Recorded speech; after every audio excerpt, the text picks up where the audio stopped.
All right, everyone. Welcome. It is May 5th, Cinco de Mayo.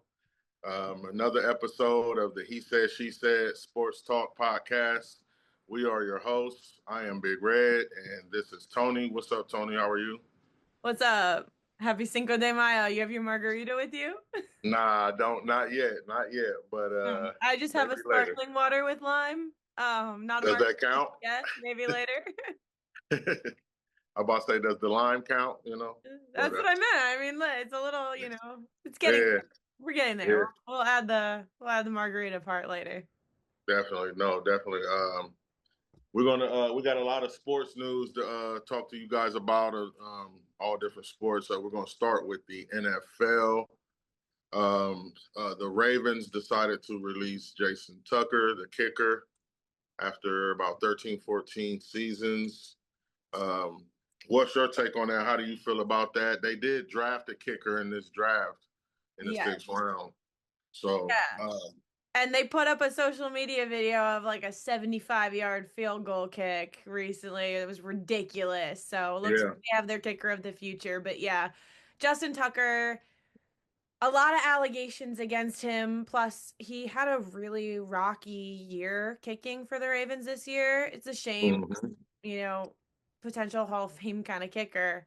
Um, Insane career and very marred by a really bad season followed by a whole host of allegations. That's what I was going to ask you. Do you think the release came on just because of the bad season, and maybe they thought that he was, getting up there in age, falling off?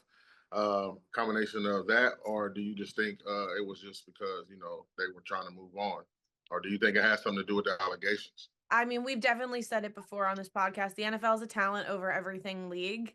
I don't think it was entirely to do with the allegations. I think if he had continued to kick the way that he had been kicking, they probably would have found a way to sweep it under the rug because I mean all they are is allegations, I believe, at this moment. So Mm-hmm. I think it has a lot more to do with the lack of production on the year. Yeah, That'd I be think my it has a opinion. little bit to do with the allegations too. They kind of don't want to Yeah. deal with that. Kind of Well, just wipe that. when you're not performing and you're not putting up numbers, they don't want to deal with your off the field drama. They're Yeah, willing it's to put up with easier your to off get the rid of field you. drama if you're productive. Yeah. No, definitely. It's definitely easier to get rid of you for sure if you're not producing. So, but no, definitely moved on. The kicker they drafted, his name is Tyler Luke from Arizona. Got him in the sixth round. Apparently, he has a hell of a leg on him. So, It's insane. Have you seen the video? I haven't seen the video. Yeah, somebody I'll correct have me to if I'm look it wrong, up. but I think it was Said like 75 75 yards. yards or something stupid. That's crazy. That's wild. Yeah, it was some dumb shit. It was far. Yeah. Farther than I'd ever seen. Well, shoot. Good luck to him. He's going to need it playing in the AFC North for sure. So, good luck to him. Also, NFL news: the draft has came up with a location for 2027 and 2026. Yeah, so we've known for a while 2026 is going to be in Pittsburgh. Uh-huh. The NFL announced that the 2027 NFL draft will be held in Washington, D.C., and Yeah, that follows the Commanders showcasing the brand new stadium that they're intending to build in DC and just about time. a lot About of financial input into that city when it comes to football. So, no, definitely. really I actually, excited. And it's going to be held on the National Mall, which is I mean, politics aside, kind of cool. yeah. No, definitely. I actually like the fact that the drafts are starting to like bounce around to different cities, giving Yeah. fans a chance to, experience the draft, meet players, take pictures, whatever they Yeah, can it had experience. been held in New York until what, 2015? So, Yeah. Hmm. I definitely miss it in New York, but that's me. Yeah, But that's because I'm from New York. I think yeah, it's cool definitely. that they have really just expanded and like you see more and more like Green Bay. They showed up and showed out for this NFL Yeah, draft. they did. A They lot of were people out thought there that the deep. city would be too small to host the draft. So super cool. And yeah, to be held on the National Mall is kind of wild. Yeah, it's definitely wild. I'm pretty sure it's going to be jam packed as well. Kind of the trend going. We'll see what Pittsburgh does next year as far as the draft. They criticize Pittsburgh a lot, saying there's nothing to do there, but They said there was nothing to do in Green Bay either. So yeah, we'll see. Yeah, I get you. That mean the people won't show up for sure. I think everybody will come. I ain't gonna say you're Giants, but you're kind of a Giants ally, I would say. I But would say ally. yeah, Definitely definitely. ally. My dad is a Giants fan. Yeah, definitely. But Abdul Carter just recently asked to wear the number 56, which was worn by the legendary Lawrence Taylor. Obviously, what's your take on him denying these numbers that they're trying to give him, and him asking for numbers that are retired?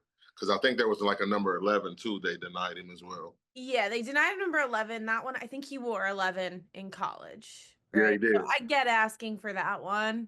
Yeah, But still, when a number is retired, you have to get that person's permission to bring it out of retirement. And I totally understand guys not wanting to do that. Like they yeah, worked hard to get their number retired. Make your own history with your own number. And,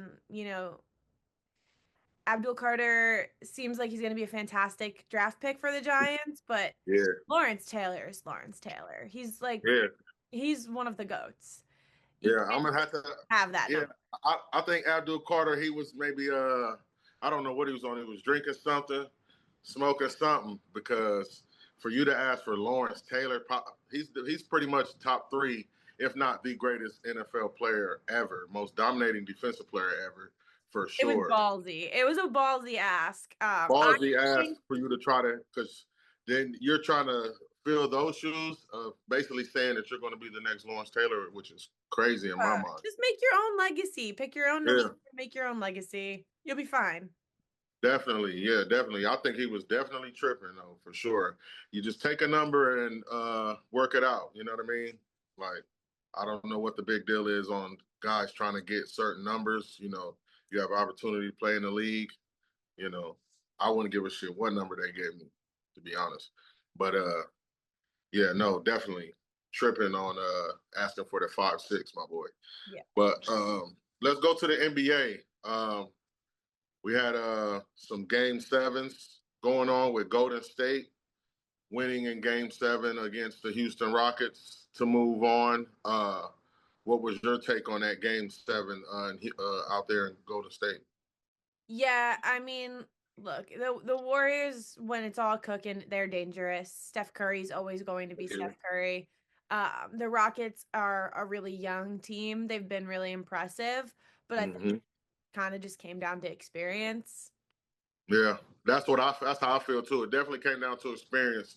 And Golden State really, to me, started playing defense. They really picked up on the defensive side of the ball, Yeah. which has helped them as far as their lack of offense. Not having the Splash Brothers and and all that kind of stuff. Even though Buddy Hield has definitely been balling out. Yeah. Shout out to him. He's definitely been pulling the trigger and balling out. But no, their defense is definitely to me what the difference was in the game 7 for sure. Um, and also the game 7 with Denver and LA, the Clippers. To me, that was the best series so far in this playoffs. But Denver ended up winning 120-101. What was your take on that series and Denver moving on? It was just an extremely dominant performance. When you get tied up in a series like that, it's going to come down to just who's coming out and dominating. Uh, Mm-hmm. and that's what Jokic does. Yeah, no, definitely. I just think Kawhi and Harden kind of fell off.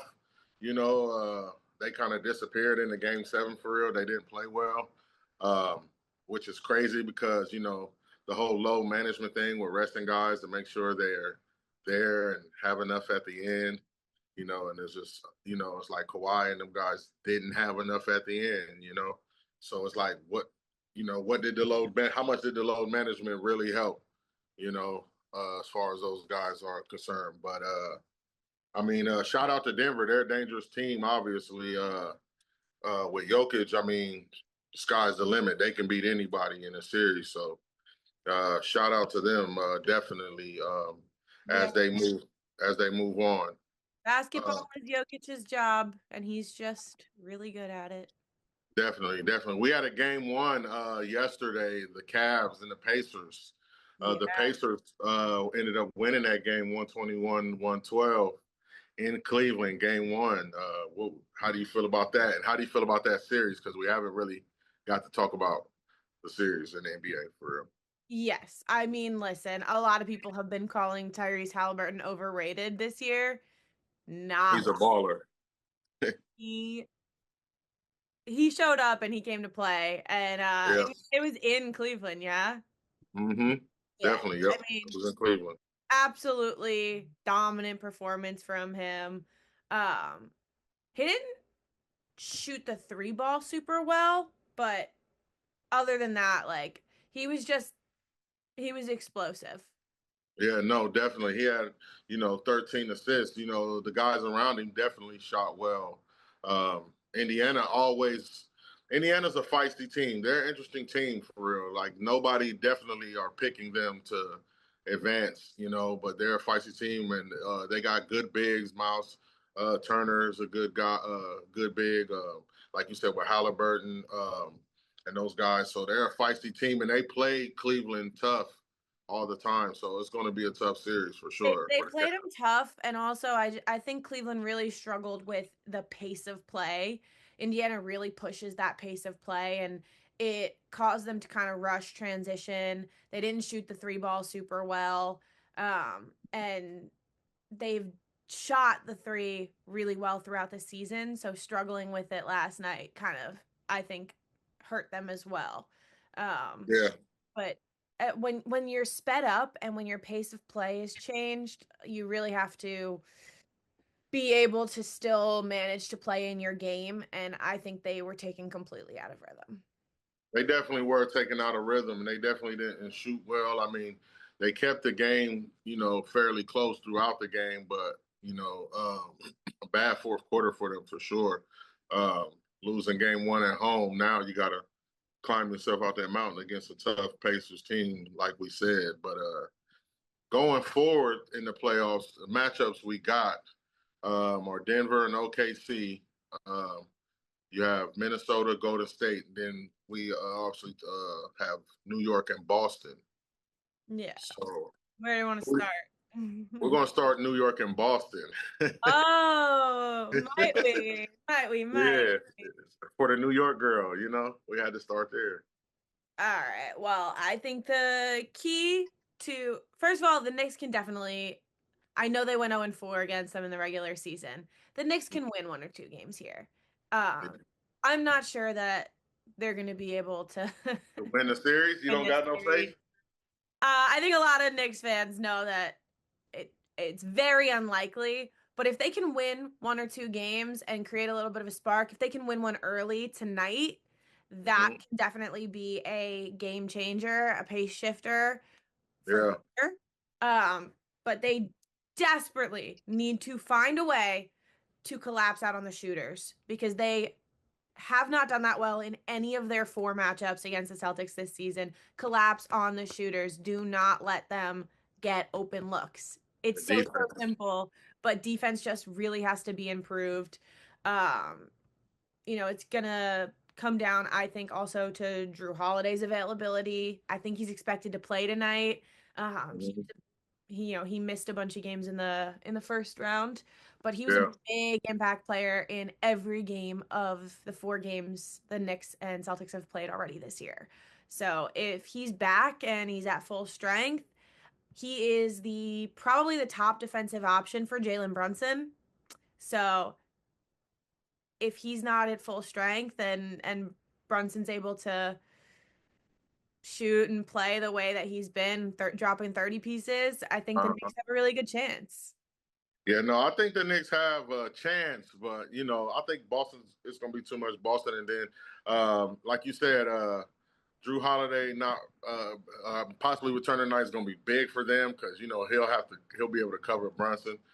Brunson's a matchup nightmare for teams, but I think Carl Anthony is going to have huge series Yeah. in order for the Knicks to compete in this series, to keep it close, to take it to a 6 or 7 game series, possibly. I think the Knicks can definitely get one out of this series, possibly even two. But to take it to, like I said, a 7 game series or possibly win a series, Carl Anthony's going to have to play out of his mind, in my mind. He's gonna have to play For out the of his Knicks. mind, but I think for the Knicks, it's gonna come down to the defensive end because the Knicks can score. They can. Yeah. Know that they can, and yeah, I've seen it. It's They got to play D, though, like you they said. gotta play D. Boston played a lot of pick and roll drop. Mm-hmm. The Knicks played a lot of pick and roll drop coverage against Boston. Yeah. And Boston just has capitalized on that every single time. Again, just get out on the shooters. Like I feel like a broken record, but like it's going to make all the difference. It'll get you to win 1 or 2 games, and then the Mhm. scoring production, yeah, has to be there as well. Yeah, definitely, definitely. All right. Well, with that being said, that sounds to me like you have Boston moving on. I have Boston moving on too from that series, though. I mean, yeah. I want to It's, be realistic about it. I know you're rooting for the Knicks deep I down, don't which I'm want not to be mad a at you. homer about it. I don't want to be a homer about it. You can be. That's fine, because I will in a heartbeat. I'll be. No, I like to look at things logically. If Drew Holiday plays, if we can't get out Uh-huh. the free ball, if we continue to play drop coverage against them, like they're just gonna shoot the 3 on us. Can we win a game? Yeah. If we play Yeah. a little bit better defense, can we win 2? Absolutely. Let's just say you got Boston winning and you're rooting for the Knicks. Yes. How about that? Yes. All right. Cool. Cool. The next matchup we'll do. Who do you have? We talked about Cleveland, Indiana, but who do you have winning that series? Real quick. I like an underdog. I do. Mm-hmm. I think people have the Cavs winning this, just sheerly on talent. Yeah. But Being number one seed. I really do like the way the Pacers were able to speed them up. I just don't think that that's gonna continue. Like I think these are NBA players, not high school basketball. Like they're gonna figure out how to slow back into their gameplay. Mm-hmm. So. Yeah, I got the Cavs in that too, though. In a good series, I think that's probably going to be a good series for sure. But I'd like it to go all the way. me too. I like it to go 7 games for sure. I would like to see that back and forth between those 2 teams, definitely. Let's go Golden State versus Minnesota. Yeah, who you got there? I'm going to go underdog and go Golden State. I'm gonna just go with the experience. Obviously, Minnesota has a great young team. Anthony Edwards, and those boys. But give me Golden State and the experience from Curry and Draymond and them guys, and Jimmy Butler as well. All right. All right. I mean, look, it's a 6-7 matchup. It's not like you got a wild underdog here. Yeah, I love Anthony Edwards. I think he's hilarious. I do think that he can be the future face of this league if he, decides to definitely. step up and be that. Mm-hmm. So I'm gonna take Minnesota. For sure, definitely. Not a bad pick. I mean, I think they're a favorite to win actually, but who do you do? In my opinion, this is the best matchup. You got OKC versus the Denver Nuggets. If the Nuggets can solve the problem of how to score against OKC's defense, they can win the series. Yeah. Nobody has been able to figure out how to solve OKC's defense. Mm-hmm. Definitely. I mean, Jokic is going to need help. He's going to need all his teammates to step up because Dort is as good a defender as anyone in the league. Mm-hmm. Definitely. Definitely is. Like I said, this one's tough for me. I'm gonna go with Denver though. Obviously, I just got faith in Jokic, man. He just seems to get it done time and time again. Yeah, I'm They going play. to take Denver as well. Yeah, they play well around him. Don't get me wrong, OKC is a young, talented team who has a bright future ahead of them. Yeah. Um, SGA is obviously in the MVP race. Him and Jokic top two. One of them have to win it in my mind. But yeah, give me Denver in that matchup as well. Beating OKC, tough OKC team, which I think that series obviously can go 6, 7 games as well. It can definitely go down to the end for sure. I don't see anybody getting swept. I would be highly shocked. I don't think any of these series are going to end in a sweep. Yeah, now that we done moved on to the next rounds, the games have definitely got a lot more interesting for Yeah. sure. Yeah. I mean, look, if the Cavs had come out last night and dominated the Pacers, I might have said like, hey, maybe that could be the sweep. But Yeah, I just yeah, I think a lot of these have the potential to go 6, 7. 6, 7 games. Yeah, definitely for sure. Well, we'll definitely continue to keep our eye on those games as they get started throughout this week. The WNBA preseason started. Obviously, some games being played there. You want to touch on that? Yeah, we've been playing some preseason games in the W. Everybody has had like literally 4 or 5 days of team practice, and we're already jumping into preseason games.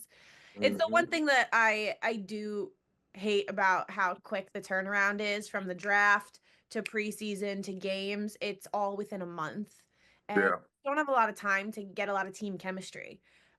Something that we saw last year with Caitlin Clark early in the season, she struggled because one, team chemistry wasn't there yet, and two, Uh, she just played an entire college basketball season all the way to to the national championship game. Championship. Yeah. Now we're seeing the same thing this year with Paige Beckers. People came out and criticized Paige's performance in the first game. They said she looked stiff, she looked awkward, she looked uncomfortable. Mm-hmm. She still put up plenty of points. Also Isaiah James, I Yeah. love she my dog from NC State. Uh-huh. Also Yeah. on the wings, came off the bench, had an incredible performance for Dallas. But the Wings played their first preseason game against the Las Vegas Aces, who have pretty much been the same team. Now they're minus Kelsey Plum. They have a little bit of a change, Yeah. Yeah. but Not much. they have Jewel Lloyd now instead of Kelsey Plum, but not a huge, overwhelming change. Yeah. That's a two-time championship team that Mm-hmm.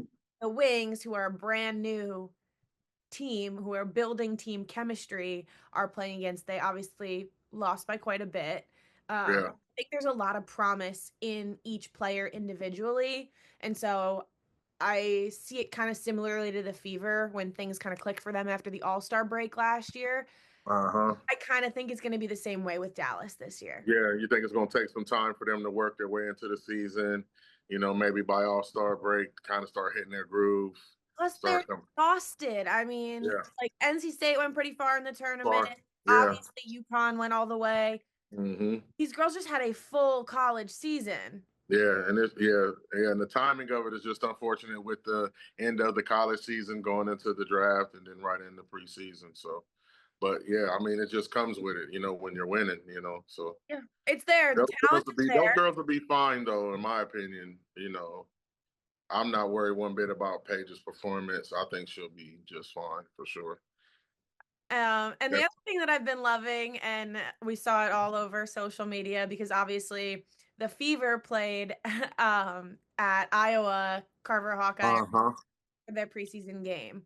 Yeah, I did see that. Dallas Vegas played at Notre Dame, and and Chicago played at LSU. LSU, yeah, yeah. Really Van Lith. Uh-huh. So what I've been loving about this like college world tour that they're having I is like it it. invites the fans that followed them from college to the league to be able to come to games, be a part of games. It's a different Mm-hmm. setting, different Yep. availability, different fans that can come see Mm-hmm. them play. Caitlin Clark, obviously her first shot back at Carver Hawkeye in like over 400 days. Yeah. Three, duh. Uh-huh. And then she dropped one in from like 36 feet or something from right behind Yes. her logo. Yeah. Yeah. Her logo where she took over the all-time leading Scoring Yeah, shot, I think it was. Yeah, yeah. yes, No, from yeah, she her was hitting from NCAA everywhere. record-breaking three-point shot. Yeah. Got No, a little she's a 22 there. top tier shooter for She sure. took off from behind it. She was like, "Yep." Yep. Ah, Mhm. it's only been a couple of weeks. I missed Ryan Rucco's "You Bet." You know, nothing better than hearing that sound, especially after a Caitlin Clark three. And they had her mic'd up, and everybody on the Brazilian national team who, you know, Uh-huh. was there was complimenting her, talking about what she's done for the sport. She's super humble about it. Yeah. She was talking to She the was signing autographs for them too. I saw that too. Yeah. Yep, she's signing autographs for them. They're on the free throw line. They're like, "Hey, we love you." And she's like, Yeah, yeah. the Brazilian national team, talented team, obviously not as good without Camila Cardoso, who is now, playing in the league. So Uh-huh. really struggle to score without her. But Yeah. But I no, shout out think to season. definitely shout out the WNBA preseason getting started. Season be started up soon. You know, I love the ideas of going back to the colleges too as well. I mean, like you said, it just gives fans a chance to see the players they watched in college play on the pro teams. You know, obviously it gives them a chance to watch the professional games as well. You know, so I like that how they're doing that as well. The WNBA just continues to grow with their ideas, different ways of expanding. But yeah, definitely Super smart. shout. Your biggest stars are your recent college grads. Bring them back to their colleges. Like, Uh-huh. just makes sense. Yeah, definitely does. Definitely makes sense for sure. Shout out to the W for that, the WNBA. Definitely. Um, Real quick, I got a couple of things from college football. All right. Definitely one is a little touchy for sure, for me anyway. Michigan head coach Shamar Moore and Michigan program did a self-imposed ban, not a ban, but self-imposed suspension for 2 games for the Connor Stallion allegations that had happened, obviously with Connor Stallion's, being on the sidelines and stealing signs and all of that stuff. What's your take on Michigan doing the self-imposed, not knowing what the NCAA is going to come down with? Yeah, it's kind of trying to coincide with the NCAA on that. Yeah, it's always interesting when a team does a self-imposed suspension because to me it almost feels like you're admitting guilt. Obviously. Yeah, like that's really all I have to say about it. I'm sure you have a lot more to say about it. Self-imposed always feels like you're admitting guilt. It may be Yeah. the right thing to do, but it does make you look pretty guilty. Yeah, no, definitely. I mean, obviously they were guilty. Definitely because there was a deletion of threads, text message threads between Shamar and Connor Stallions that were deleted, right? So that's the whole reason why they're doing the self-imposed. So But there was a has lot of anybody proven anything, or it's still all allegations? Yes. no, well, technically it's still allegations, but some of it has been proven. Now he's definitely Connor Stallions definitely was cheating. He was on team sidelines, stealing signals and stuff like that. So it's definitely has been proven that he's cheating. And Michigan just doesn't know what the NCAA is going to come down. There's been rumors that was said that they weren't going to do nothing, but people didn't know that for sure or not. But the fact that they're doing a self-imposed suspension kind of gives you the hint that the NCAA has probably got something brewing for that. I mean, to me, something has to be done. Obviously, if you're still in signs, um, especially the year that you win the national championship as well, is a big thing in my mind. I mean, I'm not saying that they need to take away the national championship, but it's obvious that, some things need to be done or fines or more suspensions. I mean, Michigan did the 2 games. I feel like it's going to be more than 2 games. I feel like the NCAA probably like 4 to 6 games, maybe.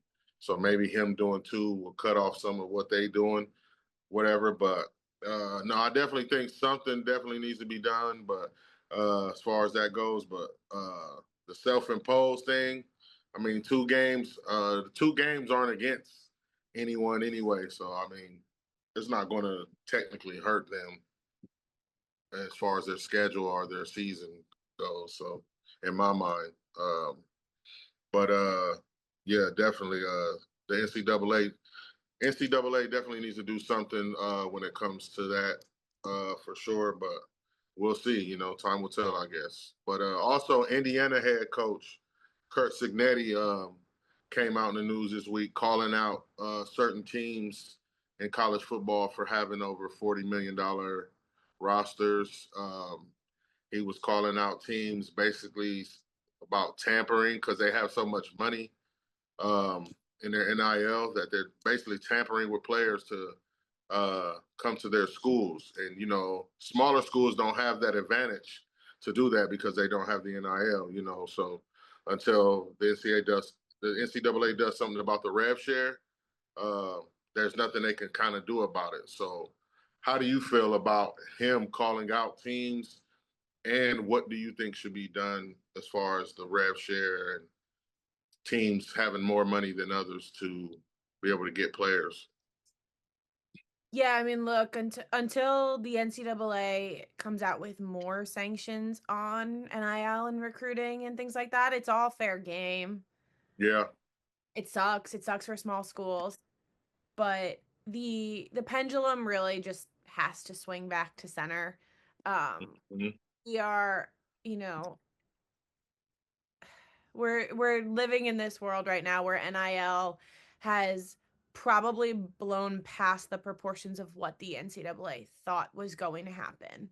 Definitely did, in my opinion. Absolutely, NIL should exist, right? Yeah. Uh, I don't want anybody to misconstrue my statements on that. I love NIL. I think it's fantastic for college athletes, and they've deserved to be paid for a long time because Yeah, for years. Yeah, definitely. they're doing a full-time job and going to school. So Hmm. I just think like more and more this is going to continue to happen. More things are going to get called out, more things are going to get brought to light. And as it should, right? Uh-huh. Don't make everyone aware of the issues that are going on, then there's nothing that we can do to solve them.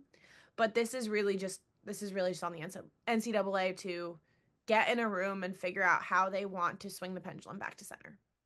Yeah, no, definitely. I mean, I don't blame him. I'm not mad at him for one bit for calling teams out. I mean, um, my team is probably one of them teams. You know, Ohio State is definitely one of those teams who have a lot of NIL for sure. Particular teams he called out was Miami, Notre Dame, and Texas Tech, though. You know, Texas Tech is not necessarily a good football program, but they do have a lot of NIL money with the oil money they have down there. So um, they're trying to use that to lure players in, you know, which they have been doing that in the portal recently. Mm. Um, so I'm not mad at him for that. I mean, obviously the NCAA is going to have to put some kind of restriction on it to where it's kind of equal for teams, I should say. I don't know what they're going to do as far as the rev share goes. But I mean, some kind of sanctions or something's going to have to be done, obviously, if they want this to be done, or they're going to have to put like a non-tampering, you know, where you can't tamper with players that are not in the portal. That's really what's going to have to happen, my opinion. You know, you only can talk to the people who are in the portal, not guys who are still currently on teams. You know, that's where Yeah, it's getting shaky, in my opinion. But yeah, I'm not mad at him at all for calling it out. Kudos to him. It needs to be called out. NCAA needs to do something about it. So definitely, we'll see as far as that goes in the future too. Time will tell with that. absolutely. But yeah, no. Last but not least, let's touch into this NHL hockey. The playoffs have been definitely crazy to say the least. We had some Game 7 matchups in that as well. Um, the first one I'll touch on is Winnipeg and St. Louis. Uh, how do you feel? Insane. Insane. Insane. Double overtime game 7. This is Mhm. why I love the NHL now. Like, Yeah, it's crazy. yeah, no, I definitely didn't grow up a hockey fan. It wasn't one of the sports that we watched in my house. But like, hmm that's a classic game right there. That was, I mean, come on now. Yeah, no, definitely. Come from behind like that, knock it Yeah. into OT, to OT. Yeah. Yeah, no, definitely. I mean, even if, like I said, like you said, you're not big on NHL. Neither am I. But even if you don't watch NHL during the season, watch it during the playoffs. I promise you, you'll not be disappointed. Like I don't know what it is about NHL playoffs, but it's just definitely different. It's a lot more excitement than the season. But no, that game last night was crazy. The I love guy it when they pull the goalie, score, pull the goalie again, score. I scored. mean, that's I love Yeah. I will just say, when they pull the goalie in hockey, it's one of my favorite things because you know it's all out attack. Uh-huh. Definitely, it is all out attack for sure. The guy from Winnipeg, the Jets, Cole Perfetti, scored with 1.6 seconds left to send them in overtime. I guess that was the latest in NHL history for a goal to get scored to tie it for them to go into overtime. And then Adam Lurie obviously won it in the second overtime for Winnipeg to move on. Definitely a great series. St. Louis just came up short. But the other game 7 was the Dallas Stars versus the Colorado Avalanche. Colorado lost that game 4-2 to Dallas. I don't know if you saw that series game or not, but Mike, I think his name is Mikko Ratanian, if I'm saying it right. Hopefully I am saying it right, but he scored a hat trick in that game 7 against his former team, the Avalanche. He plays for Dallas now, so shout out to him for having a hat trick in that game 7. That was a huge game for him. Colorado moves on. Not Colorado. I'm sorry. Dallas Stars move on where they'll face Winnipeg in the next round. Um, Another series that could go to 7 games. Another series that can definitely go 7 games.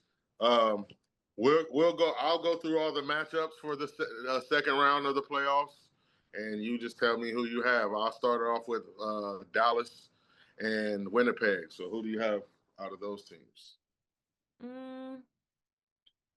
I'm gonna go Dallas here. I Okay. like the Stars. Yeah. All right. I'm gonna go Winnipeg. I'm gonna Okay. go Winnipeg. I've been to Winnipeg too. It's a small, nice city too. I've been to Winnipeg, so shout out Winnipeg. Um, let's go Vegas versus the Oilers of Edmonton. Golden Knights. Okay, Just going making Golden me sound like a homer for America. Knights. And it makes me sound like I'm Canadian because I'm going with Edmonton and Connor McDavid. I'm going with the Oilers. Um, another matchup we have would be the Maple Leafs from Toronto Maple Leafs versus the Florida Panthers, the defending champs. Yeah. I'm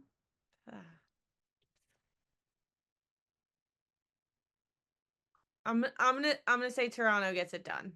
Toronto upsets the defending champs. Okay, And upsets the defending champs. upset. You bet. Yeah, you bet. They're the stronger seed coming in. But yeah, I think they'll upset the defending champs. I think they're the stronger seed for a reason. For sure. Okay, I got you. I got Florida in that one. I got the defending champs. Get moving on in that one. And then the last one we got is the Washington Capitals versus The Carolina Hurricanes. Carolina Hurricanes. Yes,